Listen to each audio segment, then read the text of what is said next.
Welcome back to the Warrior pregame show as Coach Lambert joins me. Coach, you're coming off of a tremendous upset win last week against Kansas Wesleyan, 22-21, and after emotional wins like that, we always like to know how practice has gone, and has it been difficult at all this week to refocus on the task at hand this afternoon, the Bethany Suites? Well, it certainly hasn't for the coaching staff. I'll be honest with you that I didn't even celebrate after the Kansas Wesleyan game, because I wasn't sure what they were going to do with that clock. And so, I just kind of walked across and shook Dave's hand and went about our business. But no, we've practiced well. Our players have stayed so fresh this year, and by that I mean light and cheerful and focused when they need to be. We've had a good full collision, tough practice on Wednesday, but in team meetings and our anytime we're together, those guys have stayed super positive, and my gosh, they were positive and fresh through the 3-game losing streak. There would be absolutely no reason for them not to be now. So I think that if we ever were at any level this season overconfident, you lose 3 games in a row, and that takes that out of you. So I think we're at a good place. I really do, internally and kind of with the intangibles that we desire from our football team. Now, just because I think that, or just because I may gauge that as real healthy, doesn't mean that we'll come out and play great football today. We still have that to do, and have to make sort of those decisions, not just in the locker room before the game or the first play or the first quarter, but all the way through the entire 180 plays or whatever that are going to happen. So we look forward to our guys playing with great energy today and playing hard, and hopefully we'll come out of this having played a great football game at the end of the day.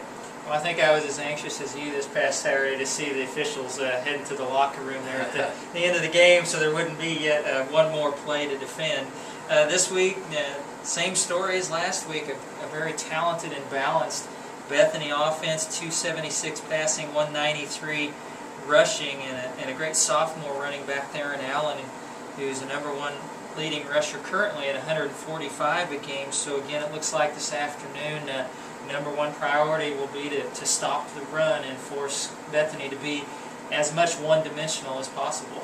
Yeah, and we've done that at times this year. There have been other times that we haven't, and so I think he's going to get his yards. We need to again take a 6-yard gain and make it a 6-yard gain, not allow it to go 16 or 26.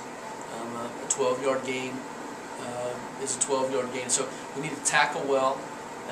We need to tackle their short passing game well, and so a hitch or an underneath crossing route or whatever they might hit in the middle, tackle and just make them drive the football.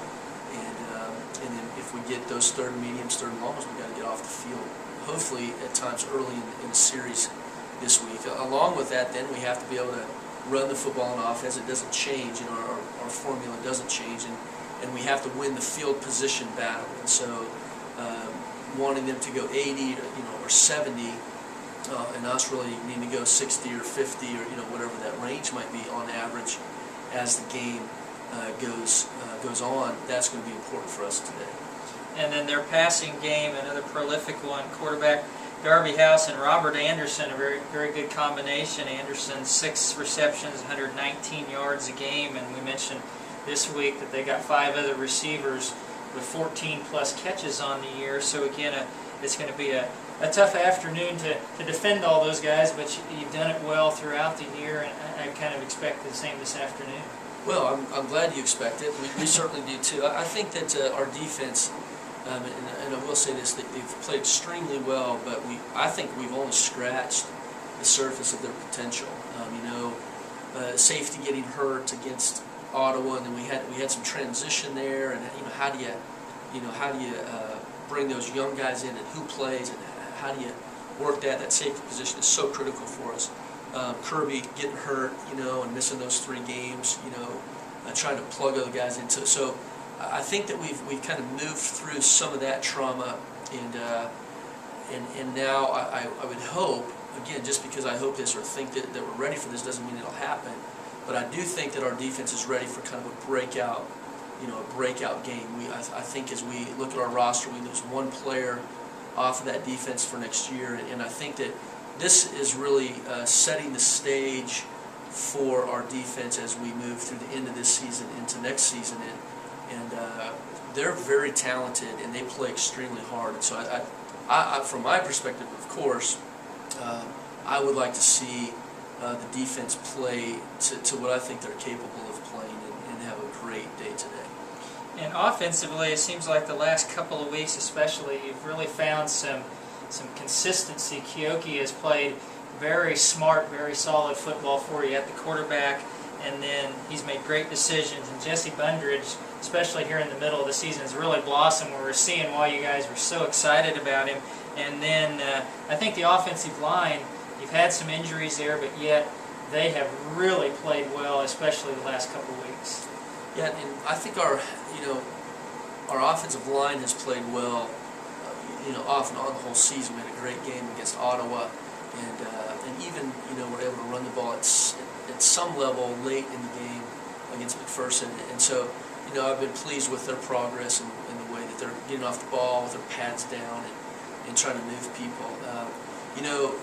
Again, our success on offense, we're not in a position right now where we're going to score without some help from special teams and our defense. We're not going to score 35 or 42 points a game probably, although I think we're capable of that. And so we're trying to expand a little bit more. We're trying to figure out again how to get the ball to those two good slots that we have, and how to get Matt James involved more in the offense, and then certainly handing the ball to our good tailbacks has been something that we don't have to figure out how to do that, because we're going to do that in multiple kind of ways. So again, it's almost like with the defense today, with our offense, we'd like to play a game that we really haven't played.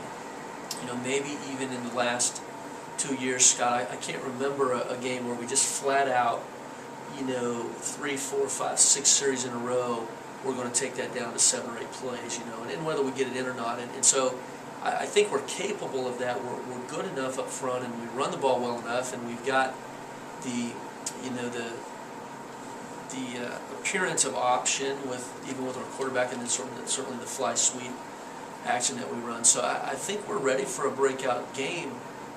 We have to hold the football. We are going to have to run it, and then take some shots when we get a chance to some of those good receivers. Well, Coach, good luck this afternoon, and we'll catch up with you after the game as always and get your comments then, and hopefully on the Warriors' 3rd straight victory after this one. Yeah, thanks a lot, Scott. Thanks. We'll see you soon. Thanks, Coach.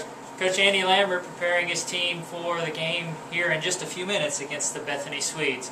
We're going to take a time out, and when we come back, we'll have your probable starting lineups as the Warrior pregame show will continue on HK FM.